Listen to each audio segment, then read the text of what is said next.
J'appelle, avant de passer au administratif, je ne saurais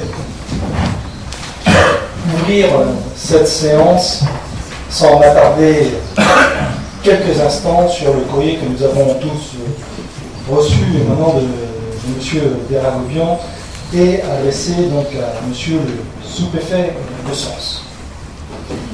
Je me permets de le faire parce que dans cette enceinte, nous avons tous toujours fait attention les uns les autres, majorité et opposition, quels que soient les mandats qui se sont succédés, pour ne pas rentrer dans la vie privée des élus et surtout faire en sorte de ne pas dénigrer par courrier avec des accusations graves, fallacieuses et mensongères, ou des élus ou du personnel.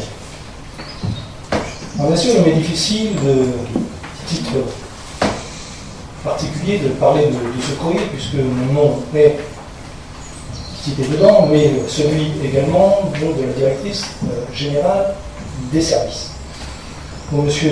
Deragobian remet en cause l'intégrité, excusez-moi, de façon anormale, de façon mensongère, scandaleuse, comme certains le disent à juste titre, et n'assumant pas, de par son absence, les propos qu'il tient dans cette lettre envoyée en recommandé.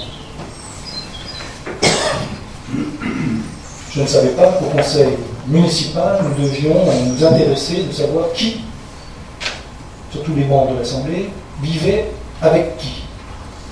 Je ne savais pas que la vie de couple devait être un argument de débat dans un conseil municipal, et encore moins puisque la presse est présente, un envoi à la presse, en sous-préfecture, en préfecture, en plus que sur l'ensemble des bancs, je vois d'autres conseillers municipaux qui ont également une vie privée ici, qui méritent également d'être respectés, en tout cas en tant qu'élus. Donc je suis toujours atterré quand je vois ce genre de courrier, ces attaques diffamatoires. Alors, M. Deragobian, il est vrai, souvent coutumier du fait. Il y a peu de temps, il m'a accusé de xénophobe sur une radio. Ça fera rire ceux qui me connaissent et qui connaissent mon engagement politique et humaniste depuis nombre d'années. Mais aujourd'hui, remettre en cause l'intégrité, non pas de mon collègue, mais d'un fonctionnaire de la mairie, pose plus que problème, d'autant plus quand les courriers sont avec des accusations graves. Où l'on met que ce soir, il ne peut être réuni, notamment parce qu'il y aurait des irrégularités, que la secrétaire générale, en couple avec le maire, quel scoop, en plus, tout le monde le sait dans la ville, quel scoop,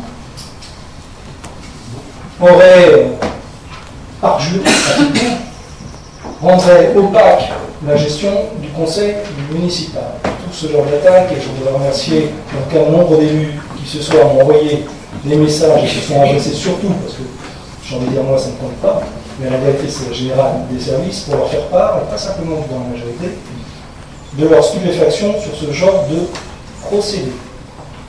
Quand on va jusqu'à dire que le fonctionnaire nommé, bien entendu, puisque directrice générale de la ville chef-lieu de canton, secrétaire de la commission de propagande pour les élections cantonales, aurait été dans un conflit d'intérêts, M. Deragobian ferait mieux de se renseigner directement auprès de M. le préfet, puisque bien avant le courrier de M.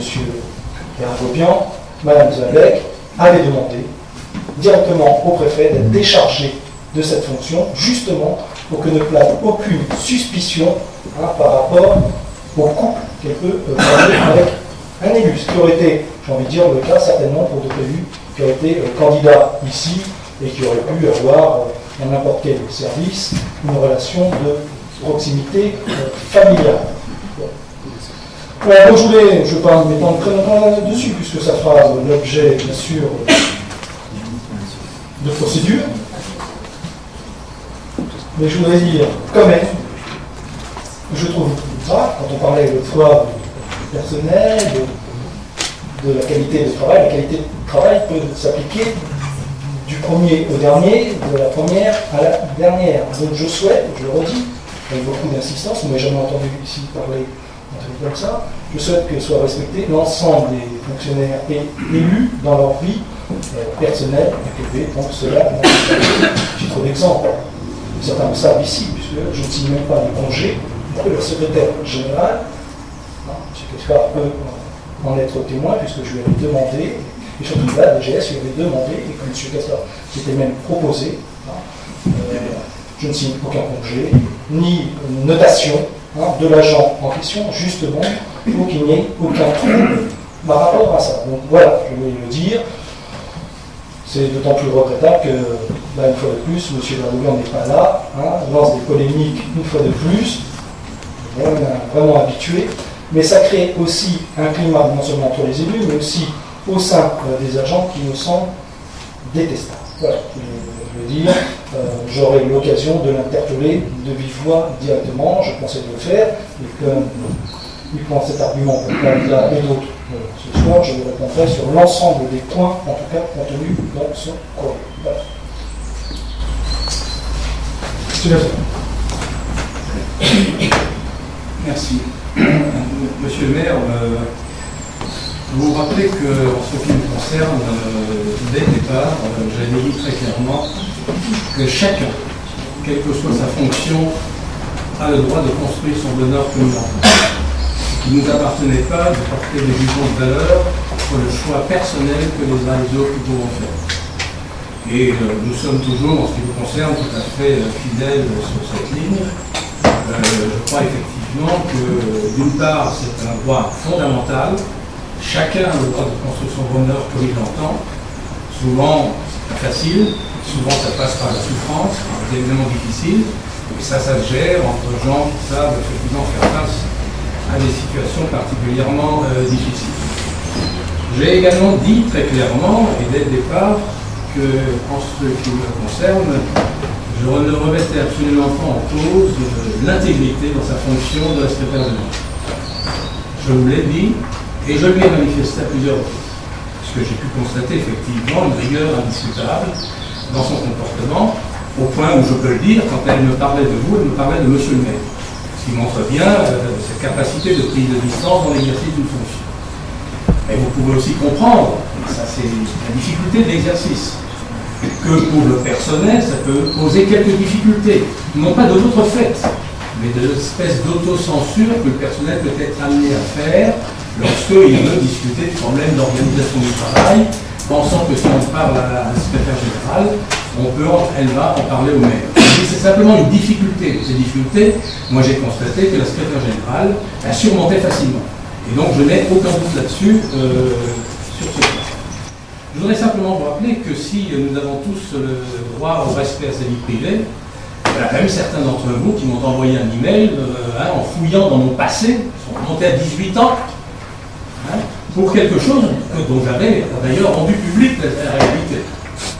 Donc nous avons des efforts à faire chacun, pour qu'effectivement on évite, pardonnez-moi la formule, de fouiller les poubelles et de revenir sur une affaire de 18 ans sur laquelle j'ai été effectivement sanctionné par le Conseil d'État, un an d'éligibilité que j'ai absolument respecté, et il me semble que tout cela n'aurait pas dû poser de problème, mais ça n'a pas empêché certains de m'envoyer une longue missive et de me reprocher ce jugement, alors que j'avais été condamné, que j'avais rempli ma condamnation comme tout citoyen normal. Et au passage, c'est simplement une erreur d'inattention de ma part, mais il était normal que je sois sanctionné compte tenu de ce fait. Troisième point sur lequel je voudrais venir, parce que dans la lettre de M. Darbourian, il n'y a pas que ça. Il évoque aussi un certain nombre de problèmes de dysfonctionnement. Et je pense que nous avons à faire un effort pour essayer de réduire ces dysfonctionnements. Dans le fonctionnement des commissions, dans la façon dont effectivement on a les moyens d'exercer les uns des autres nos responsabilités. Et je pense que sur ce point, il y a encore une marge d'amélioration tout à fait possible. Et je ne doute pas que vous en tirerez les leçons pour qu'ensemble on puisse mieux fonctionner. Parce que je considère aussi que parce qu'on a été en désaccord à un moment donné, on n'a pas trouvé mieux que de m'exclure d'un certain nombre de commissions, parce que tout d'un coup j'étais devenu un pestiféré, alors que mon souci c'est de contribuer à faire en sorte que dans Villeneuve-sur-Yonne, nous puissions exercer pleinement nos responsabilités dans l'intérêt de la population. Je ne dis pas que je suis parfait, je dis simplement que j'ai démontré que c'était ça mon souci principal. Donc voilà, vous pouvez compter en tout cas sur nous pour qu'effectivement, sur les questions qui touchent à la vie privée, au jugement que l'on peut porter sur les uns et les autres, nous restions vigilants, parce que nous pensons que les élus de la République ont autre chose à faire que de s'occuper de la vie personnelle des gens qui leur appartient, quel que soit leur parcours, quelles que soient les circonstances, ça leur appartient. En tout cas, en ce qui nous concerne, je ne me permettrai jamais de porter un jugement de valeur sur la vie personnelle d'un tel ou d'une telle, parce que, au nom de quoi aurais-je ce droit? Je vous remercie, M. Gaspard.